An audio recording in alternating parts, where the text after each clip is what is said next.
안녕하세요. 5월 3일 월요일 새벽 예배를 하나님께 올려드립니다. 기도하십니다. 늘 좋으신 하나님 감사합니다. 우리의 영혼을 구원하시고 죄인된 우리를 위하여 육체를 입고 이 땅에 오셔서 피 흘리시며 모욕당하시고 죽으셨지만 그 거룩의 능력, 부활의 능력으로 살아나셔서 우리에게도 부활의 은혜를 허락하시고 천국을 사모하는 믿음 주셔서 감사합니다. 이 땅을 밟고 살지만 우리의 마음과 생각은 하늘을 바라보며 오늘도 믿음으로 인내하고 피곤치 않으면 때가 이름에 거두리라 하셨던 것처럼 선을 행할 수 있는 지치지 않는 그 은혜를 믿음을 허락하여 주옵소서. 말씀 가운데 함께 하시길 소망하며 예수님의 이름으로 기도했습니다. 아멘. 예찬송가 470장, 새찬송가 413장, 내 평생에 가는 길 찬양하십니다.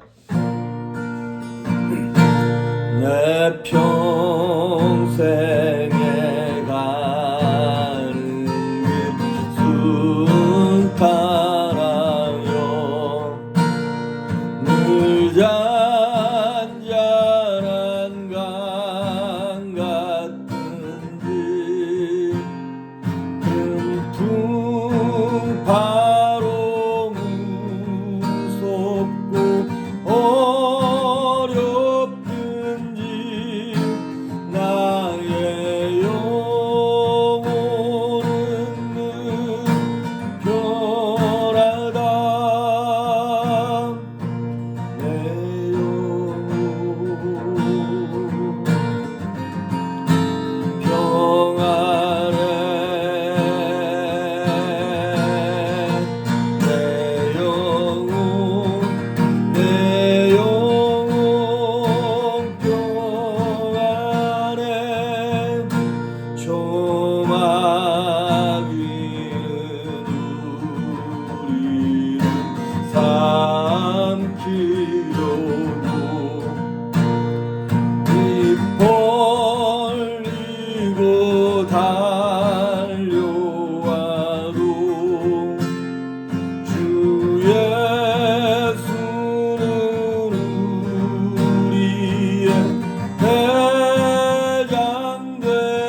우리에게 주시는 말씀은 사도행전 5장입니다.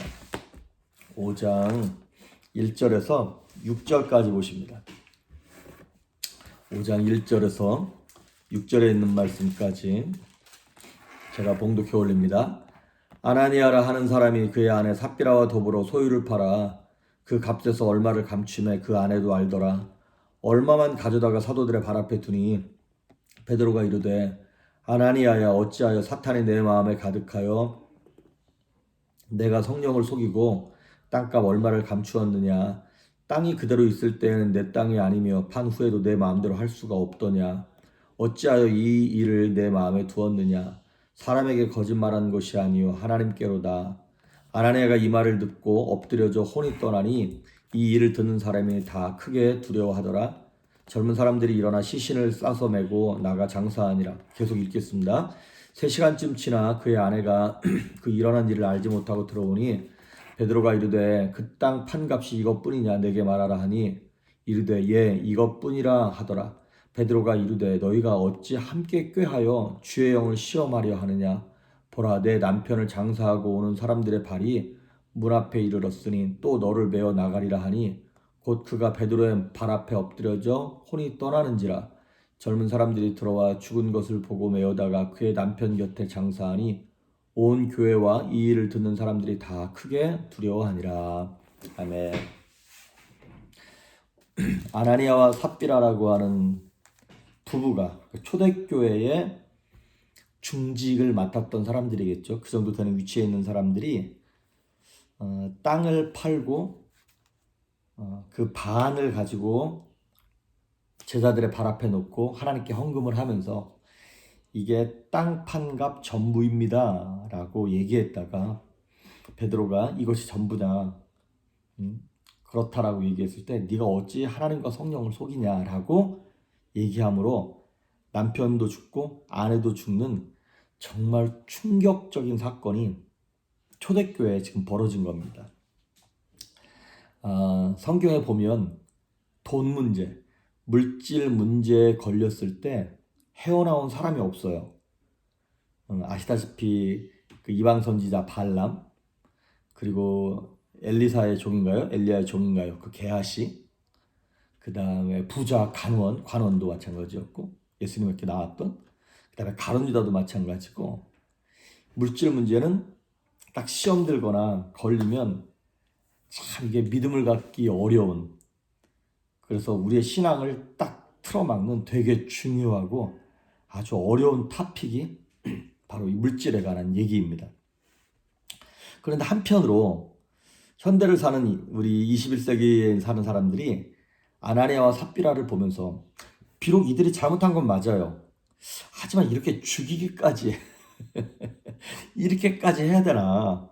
아니 아예 그 판 것에 반도 바치지 않는 사람들도 있는데 뭐 이렇게까지 해야 되나? 그리고 막 우리 마음에 이런 부분까지 하나님이 막 파고 들어와 가지고 우리랑 계산하셨다면 아마 우리 성도님들 가운데서도 많은 사람 죽었을걸요? 저도 죽었을지 모르겠습니다.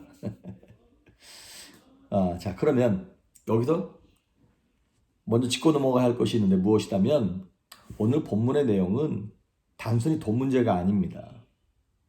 이거 돈을 매개로 한, 가장한 교회의 존립을 위협하는 그런 그런 영적인 뭐가 있기 때문에 하나님이 일벌백계, 초대교회가 지금 얼마 전에 성령 받고 완전히 뒤집어졌죠.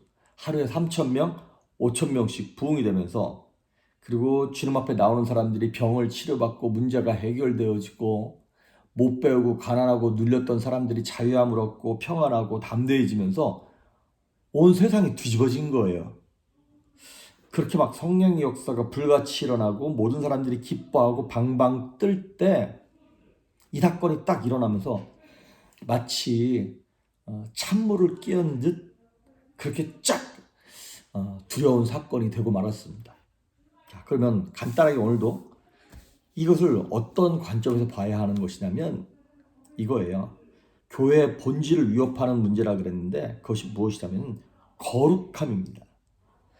교회의 본질은 거룩함입니다. 교회가 다른 것 못할 수 있어요.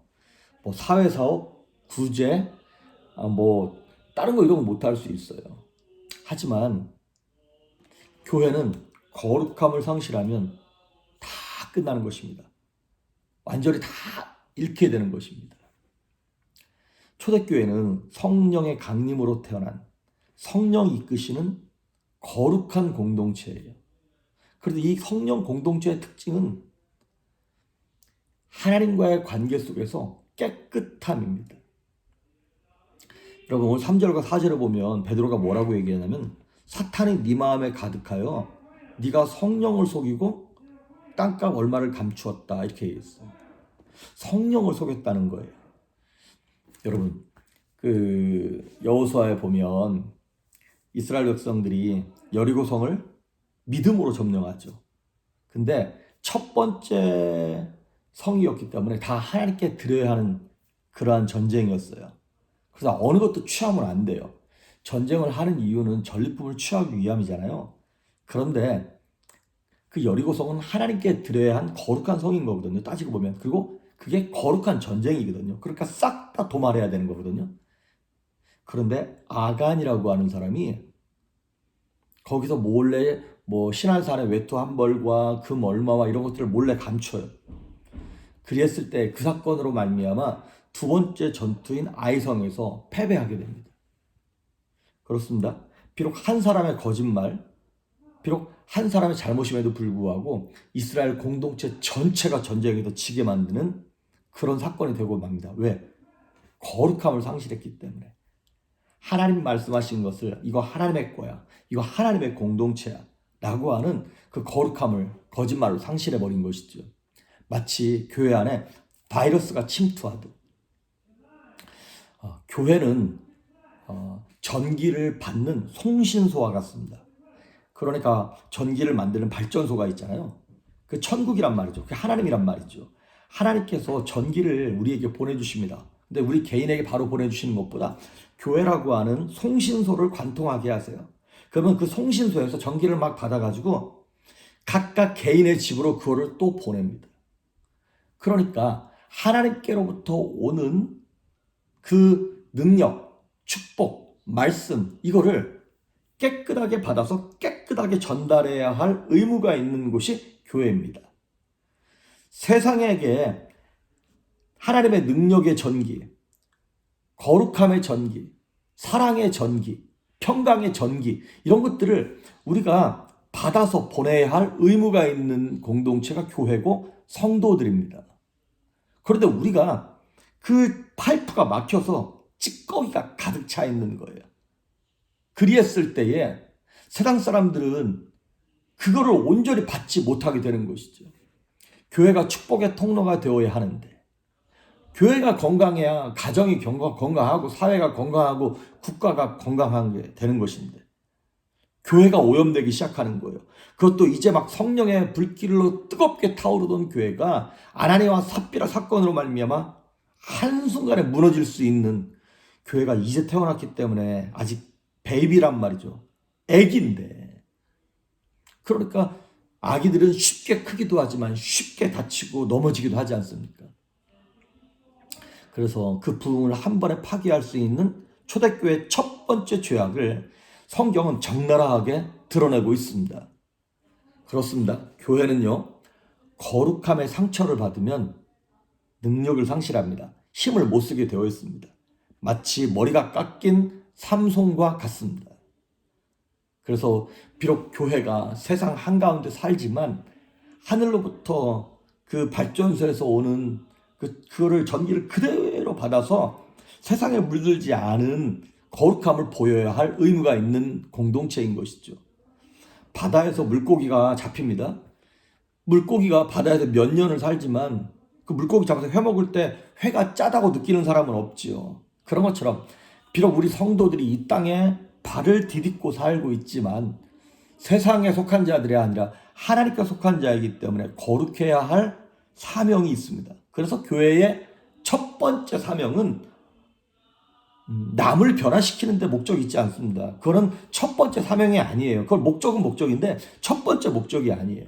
교회의 첫 번째 목적은 우리가 거룩해짐으로 하나님께 영광을 돌리는 게 첫 번째 목적입니다.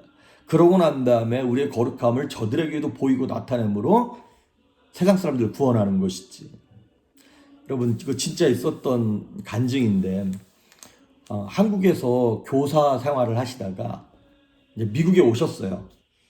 그런데 뭐 이게 영어가 쉽지 않으니까 그래서 이제 비즈니스를 찾다가 세탁소를 운영하셨던 거예요. 근데 뭐 아시는 분 아시겠지만 세탁소 운영하는 게 너무 몸도 고되고 사실 치사한 꼴도 많이 겪게 되고 그러잖아요. 그러니까 이분이 신앙생활 하시는 분임에도 불구하고 자괴감을 많이 느끼는 것이죠. 그런데 어느 날 세탁물을 막 하다가 체크하다가 속 안주머니에서 2,700불이 나온 거예요. 그러니까 그분이 투덜대면서 아니 일하기도 힘들고 자존심 상하는 것도 많은데 이제는 이런 것 갖고 나를 시험하냐고 하나님을 향하여서 투덜대기 막 원망했죠. 그리고 며칠 있다가 그 옷의 주인이 왔을 때 당신은 왜 이렇게 나를 시험하냐고 그 옷 주인에게 막 투덜대고 그 옷을 돌려줬답니다. 근데 얼마 있다가 그 사람이 다시 와가지고 당신이 이 세탁 공장 운영해달라고 이 세탁소 주인한테 얘기하더라는 거예요. 알고 봤더니 그 사람이 항공사 부사장이었던 거예요. 그러니까 항공사 이런 수화물이나 이런 거 하는 거 모든 거를 이 사람 관리하는 그 세탁소를 운영하는 걸 이 사람한테 한인에게 맡겼던 것이죠. 그래서 그 당시에 직원을 700명 정도 둔 사업체를 운영하면서 이렇게 하나님께 영광을 돌렸다라고 하는 간증을 책에서 본 적이 있습니다. 그렇습니다. 거룩함이라고 하는 것은 외부의 핍박보다도 내부의 타락으로 무너질 수가 있습니다. 아니 그것으로 인하여 무너지게 되는 것이죠.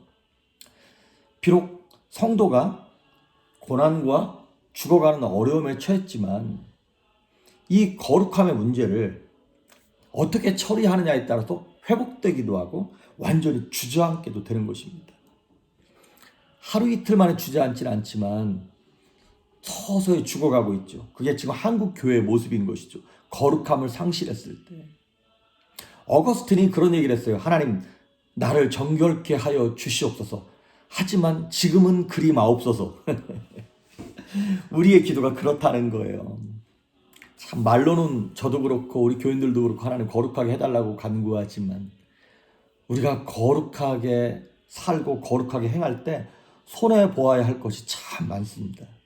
그런데요, 거룩하게 행했을 때 무슨 결과가 일어나냐면 세상 사람들이 하나님을 두려워하기 시작합니다. 아나니아와 삽비라가 죽었어요. 되게 이상한 사건이잖아요. 그런데 세상 사람들이 다르게 보는 거예요. 그리고 두렵게 여기는 거예요, 교회를. 그리고 나중에 14절에 가보면 교회가 더 큰 능력을 행하면서 더 큰 부흥이 임하게 됩니다. 그렇습니다. 거룩함이 회복되어질 때, 가정의 거룩함, 개인의 거룩함, 목사의 거룩함이 회복되어질 때 가정이 회복되고 교회가 부흥되고 우리의 삶이 승리할 줄 믿습니다. 오늘 하나님 내 인생을 거룩하게 해주십시오. 하나님의 말씀을 그대로 깨끗하게 받아서 깨끗하게 세상 사람들에게 전할 수 있는 저와 여러분 될 수 있기를 주의 이름으로 축복합니다. 기도하십니다. 좋으신 하나님 감사합니다. 아나니아와 삽비라와 같이 거룩함을 상실하고 거짓으로 공동체를 죽이고 가정을 죽이진 않는지요. 하나님 그런 부분이 있었다면 용서하여 주시옵시고 이제 다시 말씀으로 돌아가며 주님의 은혜로 거룩함을 회복할 수 있도록 성도 한 사람 한 사람을 어루만지시며 그리스도의 보혈로 정결케 하여 주시옵소서. 감사드리옵고 예수님의 이름으로 기도했습니다. 아멘.